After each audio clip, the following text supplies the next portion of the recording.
DR কঙ্গোকে হারিয়ে 1-0 গোলে বিশ্বকাপের নকআউট পর্ব নিশ্চিত করেছে কলম্বিয়া। মঙ্গলবার কে গ্রুপের এই ম্যাচে ৭৬তম মিনিটে জয়সূচক গোলটি করেন দানিয়েল মুনিয়েজ। এর আগে দুর্দান্ত পারফরম্যান্স করে কঙ্গোকে ম্যাচে টিকিয়ে রেখেছিল গোলরক্ষক লিওনেল এমবাসি।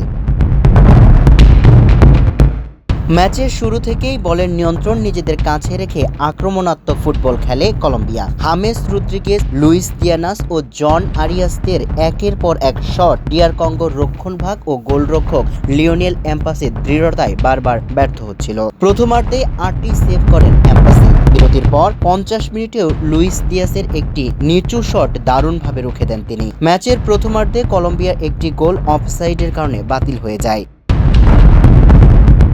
গোলের জন্য মরিয়া কলম্বিয়া অবশেষে কাঙ্ক্ষিত গোলের দেখা পায় ৭৬তম মিনিটে। বদলি খেলোয়াড় হুয়াইন ফার্নান্দো কুইন্তেরোস পাস থেকে বক্সের ভেতরে বল পেয়ে যান দানিয়েল মুনিয়েজ। প্রথম ছোঁয়ায় তার নেয়া এক নিখুঁত নিচু শট ডিআর কঙ্গোর গোলরক্ষক এমবাসিকে পরাস্ত করে কাছের পোস্ট দিয়ে জালে জড়িয়ে যায়। শেষ পর্যন্ত মুনিয়েজের এই একমাত্র গোলটি কলম্বিয়ার জয় এবং বিশ্বকাপে নকআউট পর্বে টিকিট নিশ্চিত করেছে।